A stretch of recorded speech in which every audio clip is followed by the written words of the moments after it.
Assalamualaikum warahmatullahi wabarakatuh. Kembali lagi dengan saya Miftah di acara Ngosan, ngobrol santai. Asik.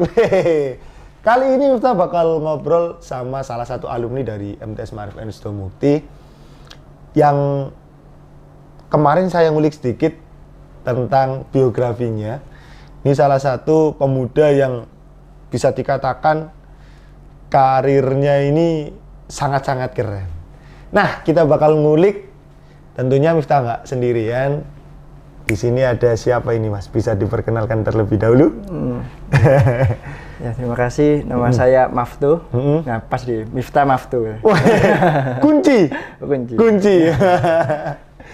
Ya, Mas Maftu. Ini Mas Maftu dari alumni juga ya? Alumni. MTS Ma'arif and Sudomukti. Tahun berapa, Mas Maftu? Tahun 2009 nggak salah. 2009. Berarti udah berapa tahun? 10 tahun lebih ya? 10 tahun lebih. 10 tahun lebih. Oke. Mas Maftu, ini saya mau tanya-tanya tentang siapa sih Maftu itu, boleh ya? Boleh, monggo. Menceritakan sedikit boleh ya? Iya, boleh. Wah, asik. Nah, kali ini kita bakal ngulik sedikit apa sih cerita di balik Maftu yang sekarang founder dari Live. Iya benar. Ini apa itu, les privat bahasa Inggris. Okay. Live English Course. Live English Course. Angel seru. Live English Course. Wah. Yang kedua ada Live Max Catering. Live Max Catering. Terus ada lagi apa, Mas? Yayasan Rumah Generasi Pemenang. Yayasan Rumah Generasi Pemenang. Nah, ini teman-teman bakal dengerin cerita-cerita seru dari Mas Maftu. Yuk kita bakal gulik. Mas Maftu. Gimana? Kita mulai dari sebelum Mas Maftu menjadi seseorang seperti ini. Dulu sekolahnya di mana, Mas? Ceritakan. Untuk sekolahnya dari SD di Ma'arif. MI Ma'arif. MI Ma'arif Sudomukti. MTS-nya di sini selama 3 tahun. Terus SMA di SMA Negeri 1 Manyar, Gresik. Terus kuliah di Perbanas Surabaya. Perbanas Surabaya. Seru ya? Bisa pendidikan. Tenang. Dari MI dulu.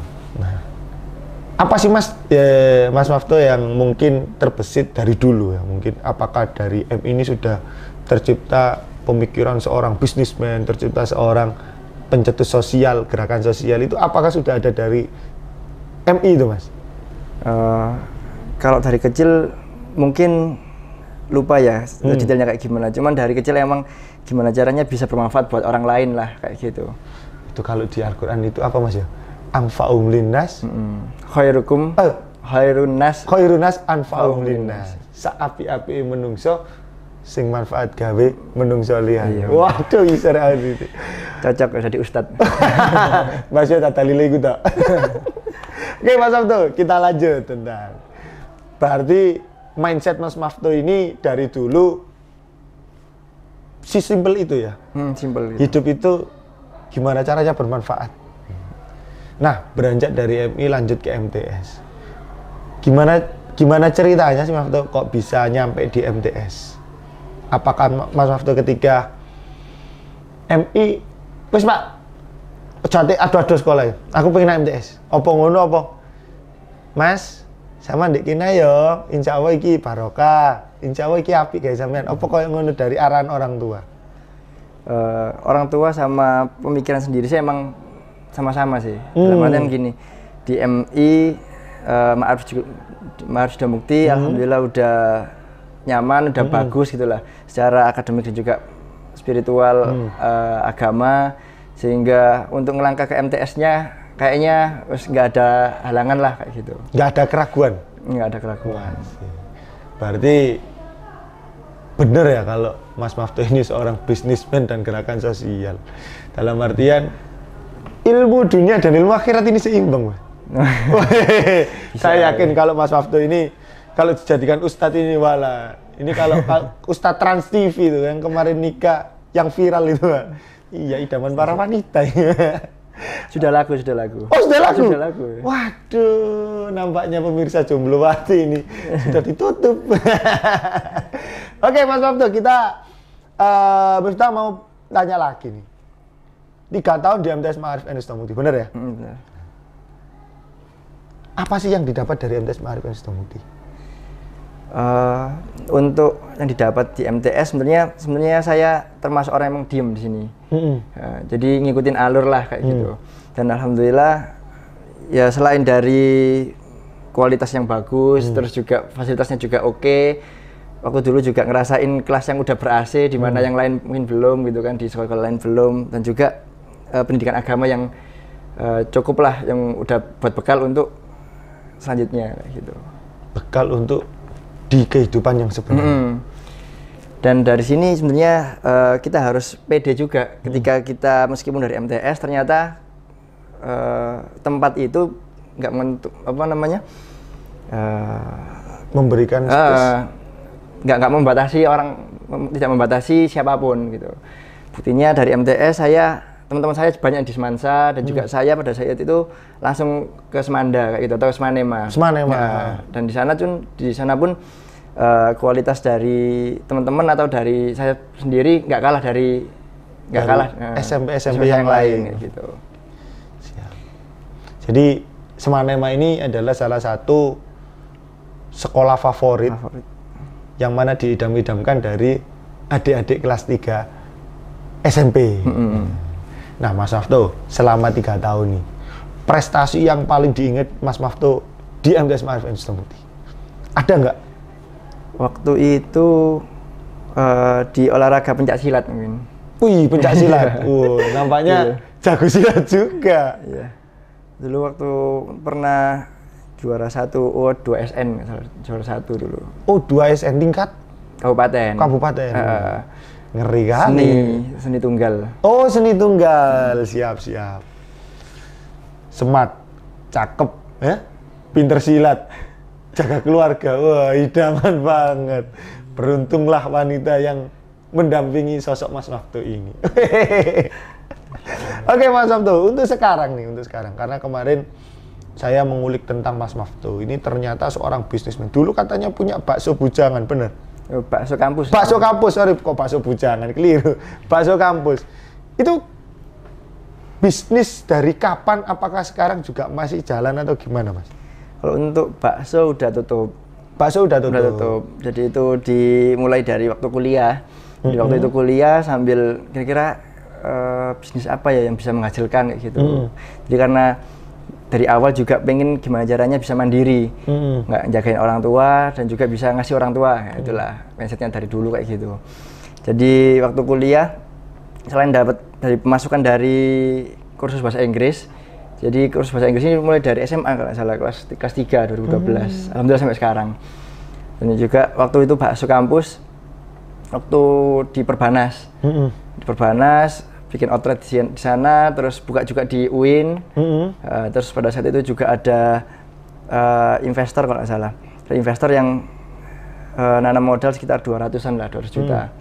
Lah pada saat itu buka rumah makan yang sekitar 70 seat lah, kayak gitu. Nah, ini masalah bakso kampus. Ini berarti berapa tahun itu, Mas? Sekitar 2 tahunan lebih lah. 2 tahun ya? Oh, lumayan. Terus sekarang tadi disebutkan kan ada Live Max Catering. Itu bisnis juga, bisnis di ranah food. Jadi itu catering, lebih ke catering harian, catering kantor, dan juga buat prasmanan gitu. Jadi setelah dari bakso tadi, sempat down juga, kira-kira mau bisnis apa ini habis ini gitu. Terus akhirnya buka, kayaknya peluangnya besar deh di catering. Soalnya setiap orang butuh makan gitu kan. Apalagi di kantor-kantor, apalagi di pabrik-pabrik atau di nikahan pun butuh catering gitu loh. Akhirnya coba gitu. Join sama temen berdua. Alhamdulillah sampai sekarang. Alhamdulillah sampai sekarang. Nah, tak balik lagi sekarang, Mas Maftu. Dari di titik itu, apakah di MTS Ma'arif sudah menanamkan berpikirlah untuk berdikari? Nah, aku tanya ini dari sisi Mas Maftu, apakah waktu di sesi SMP, karena SMP ini kan, fase SMP ini adalah fase di mana anak beranjak ke fase dewasa, transisi, masa transisi, bener ya? Transisi, Nah itu kan remaja. di titik dimana seorang anak ini mulai berpikir, saya mau jadi apa besok, mau jadi apa besok. Nah, menurut Mas Maftuh, sampai di titik ini punya apa gitu ya? Satu karya, satu lembaga, satu usaha. Apakah itu juga ada hasil dari MTS Maharif Wisnu Mukti? Kalau di MTS lebih ke penanaman agamanya mungkin ya, gimana caranya bisa bermanfaat buat orang lain, buat umat, buat agama.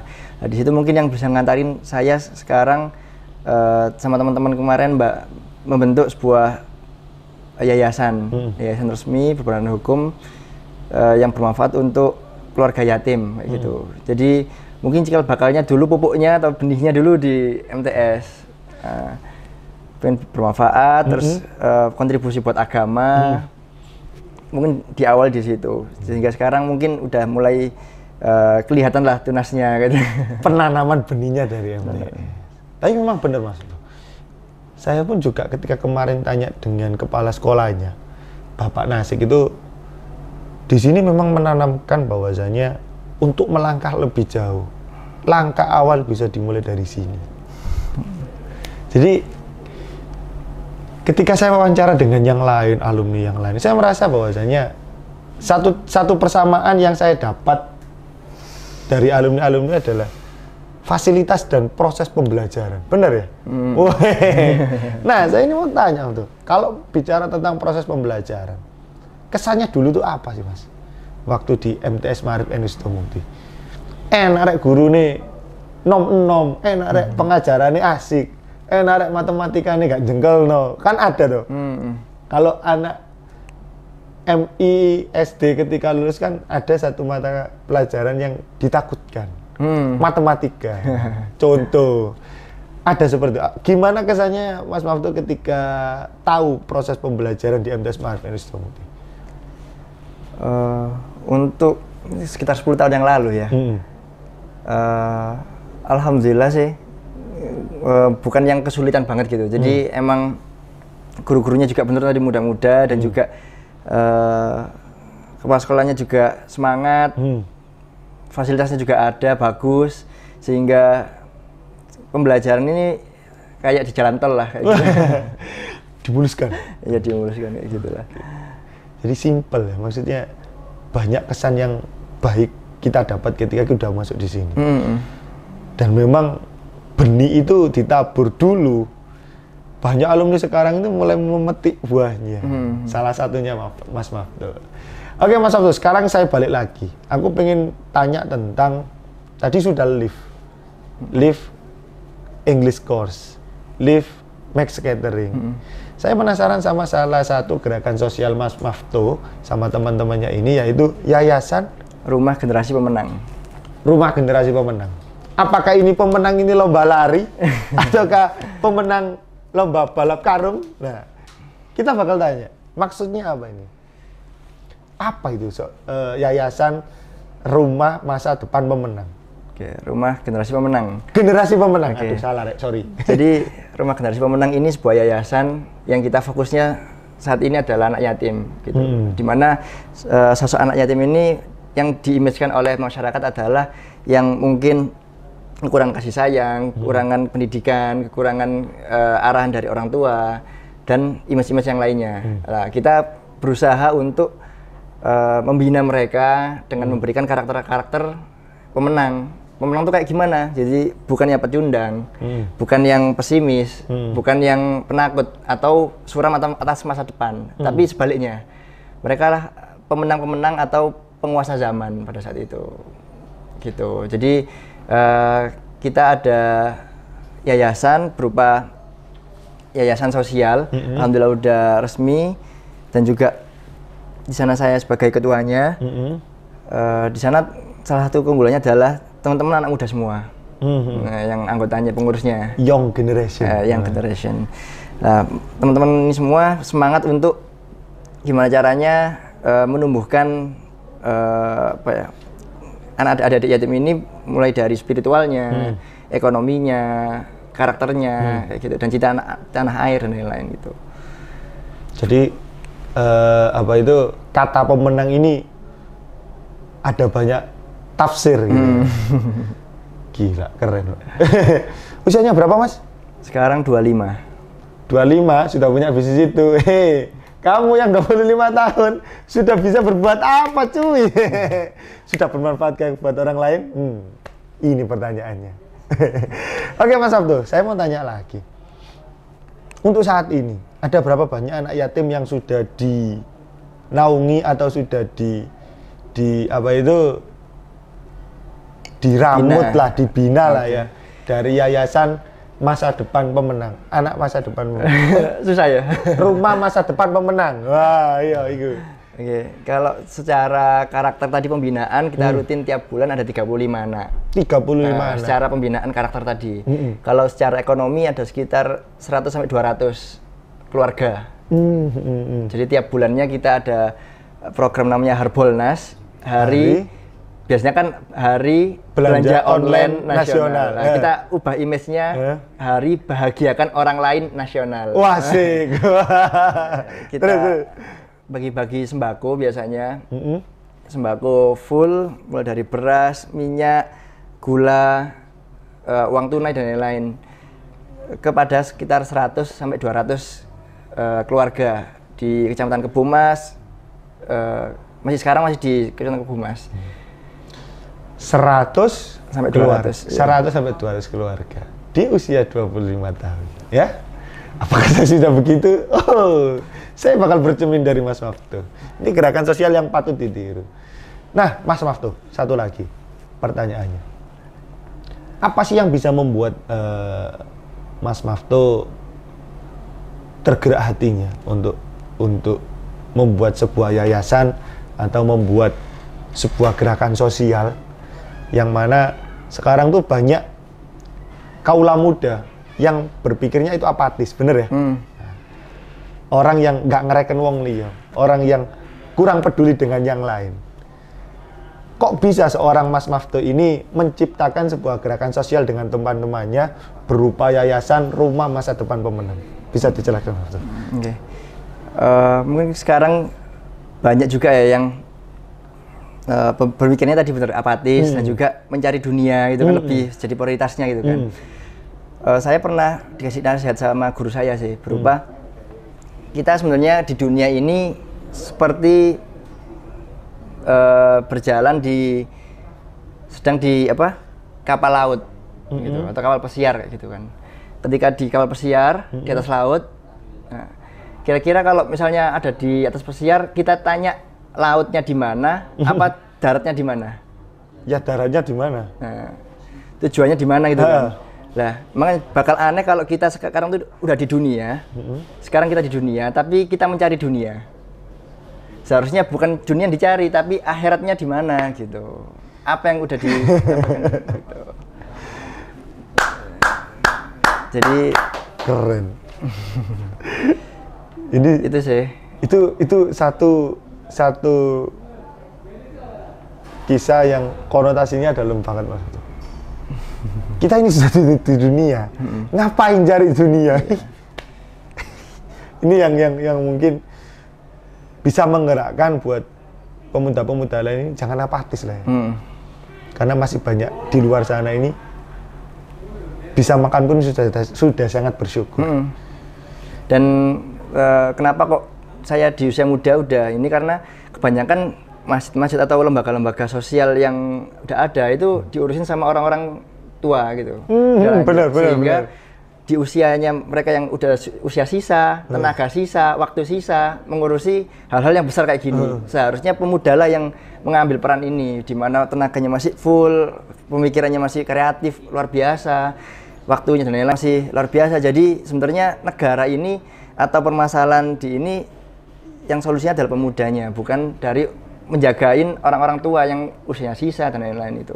Berarti benar kata Bapak Soekarno ya, beri aku 10 pemuda bakal ku guncang dunia. Wah, ini salah satunya. Ini salah satunya. Kalau semisal Indonesia punya mindset seperti ini semua, mungkin Indonesia bakal maju mengalahkan negara-negara besar, Pak. Bukan negara berkembang lagi nanti Indonesia ya. Menjadi negara yang maju. Karena bukan dunia yang dicari. Mindset itu yang saat ini lagi meracuni para kaula muda. Karena banyak sekali maksudnya. Contohlah ketika kita di jalan gitu. Ini pengalaman saya. Contohlah di jalan ketika ada ban bocor. Saya ban bocor. Banyak sepeda ini yang lewat bukan kok malah menolong tapi kok malah membiarkan. Nah, ini hal yang sepele tapi ini sudah menunjukkan bahwasanya sikap seperti ini bukan asli orang Indonesia harusnya. Orang Indonesia adalah orang yang tahu peduli, empati. Nah, itu yang mungkin bisa dibangkitkan lagi Mas Maftu.